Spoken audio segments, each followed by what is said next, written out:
Is society falling apart? Is everything going to HELL in a handbasket? Some of a religious perspective saying, well, this is surely the end days. The second coming is nigh at hand. Others say, make America great again. Others bring up the following, for instance. I'll read a long list here very quickly. Schooling very poor. Violence galore. Massive use more and more of drugs, hard drugs. Massive alcoholism problems. Massive poverty. Massive tug of wars between the financially wealthy versus those not. Massive problems in the world in general, getting enough food, clean water, and problems with the environment, including pollution, rising ocean levels, CO2 content. Did I say overpopulation? Massive medical costs, massive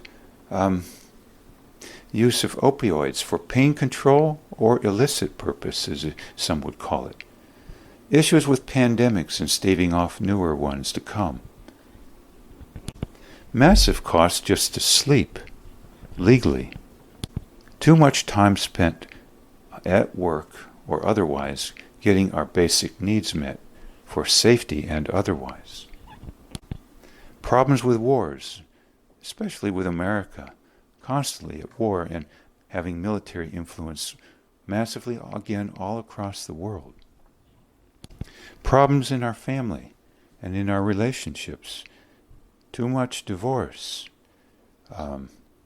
And even too much push to conform by way of even saying everybody must get married or that it's the best option.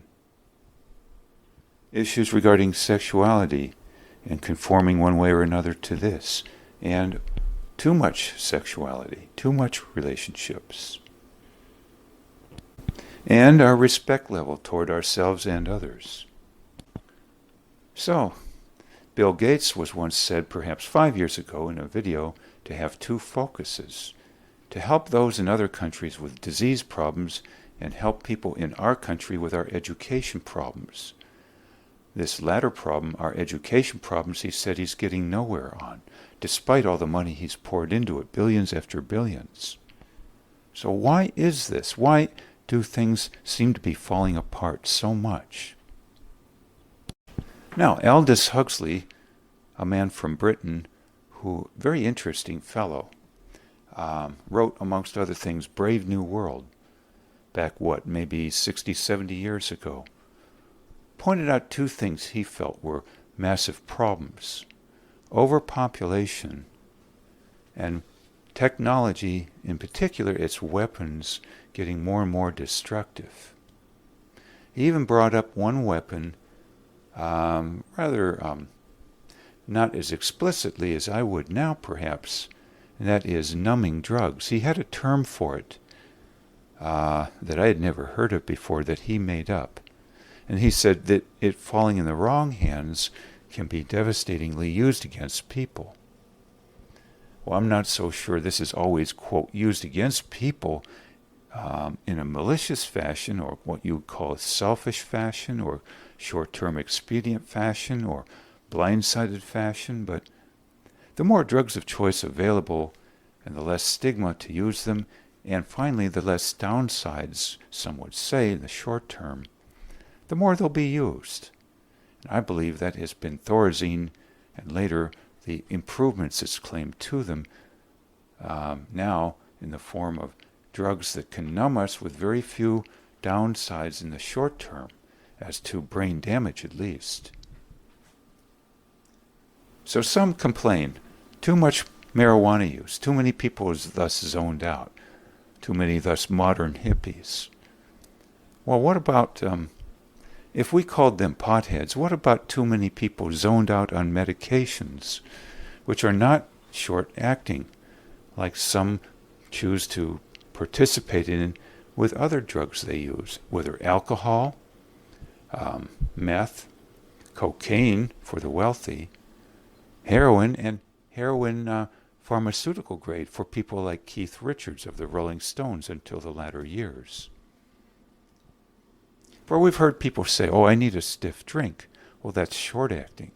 They didn't say, oh, I need a stiff drink that won't wear off for 3 weeks, and then I'm probably going to re-op in 3 weeks for more of the same, for years and decades. To me, then, that's zoning out. That's going to bed and not waking up till you're an old man like Rip Van Winkle, if at all. To me, then, that's not what I call short-term management of crisis points.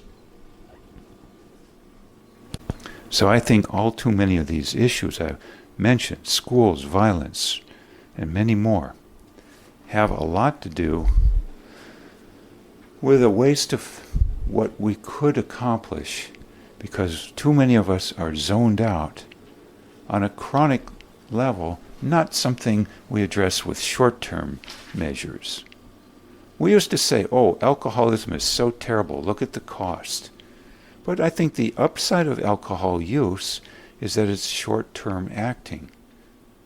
The minute we say we're going to find better alternatives, but that they aren't short-acting, they're chronically acting almost, 3 weeks minimum to get half of it out of your system, many of these drugs. To me then, that's a totally different bailiwick here. We've shifted then, I believe, from crisis management options, including smoking, very deleterious on the body in the long run, alcohol, cocaine, and more, to long-acting zombie substances that basically I think have rendered our nation asleep. And other countries, by the way, cleaning our clock in some ways competitively. For else why the statistic in the book Comfortably Numb that America is in a 3-way tie for first place in antidepressant use alone. Not to mention all the other zone-out drugs, I call them. I believe thus this is a major factor in why we have so many chronic problems in our society now. And we say, well, it's our leaders' fault. Well, is it our leaders' fault to the extent we use zone-out drugs with a half-life in duration of impact of at least 3 weeks in our body? If a whole nation is increasingly asleep, then how can we address problems? They're only going to mount. In the short term, yes, internal pain in each of us is reduced. But in the long term, if the infrastructure completely falls apart and we implode someday and the whole planet goes up in smoke, was that a good solution? To zone out until crisis point city? One last point, data-wise. I recently got a new insurance health plan, and the individual screening me asked, what medications do you take? I told her, for the last 3 years I've taken no medications at all, except after an operation for a hernia a year ago I took 2 pain pills one night and that was it. She was amazed, and staff at the hospital during my intake to have the hernia operation were also amazed that I take no medications, no herbs either, only Coca-Cola, which is short-acting. Coke does not zone you out for 3 weeks as a half-life by 1 Coke. And you can stop theoretically on your own. No physician is saying, you better take these Cokes or else, or you're going to have brain damage or have a relapse if you don't take Coca-Cola. They don't tell you also it's medicine, Coca-Cola. So at any rate, I think very fascinating then, this individual told me this data point, and I'll close with it. She said of her 100 clients she has under her bailiwick in her insurance group, her practice, only I and one other person out of 100 clients is taking no medications whatsoever. It seems thus Many of these individuals taking medications are doing so more than just for blood pressure purposes, say.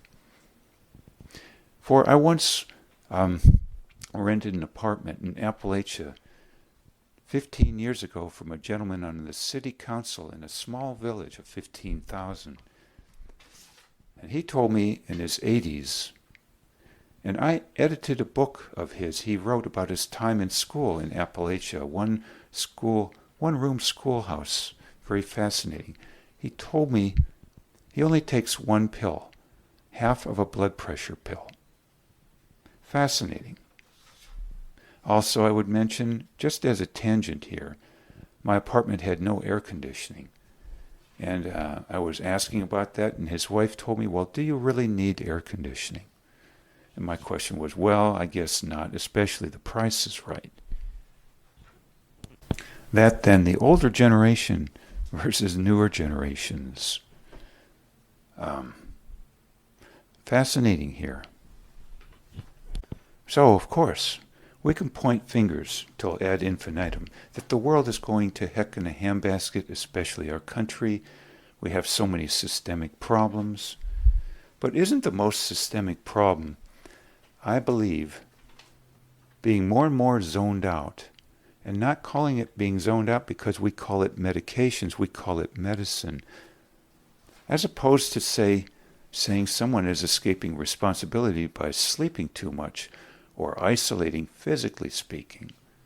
Can't we be isolating thus from our country's problems, our problems in our family, not physically, but awareness-wise and potential-wise and clarity of thought-wise by zoning out? We isolate from life and what we could accomplish by zoning out, just like by other means of running from our problems by isolating physically, sometimes even leaving the country permanently, that being called by some brain drain. Aren't we thus finally doing a brain drain on our country, just as some have been accused of leaving Africa and draining that country of its talent, by draining what we could accomplish in brain drain fashion by zoning out on what we call medications. Helpful, yes, in the short term, but disastrous, so to speak, in the long term. My thoughts here, from someone who has taken no prescription drugs whatsoever except 2 pills one night in 3 years.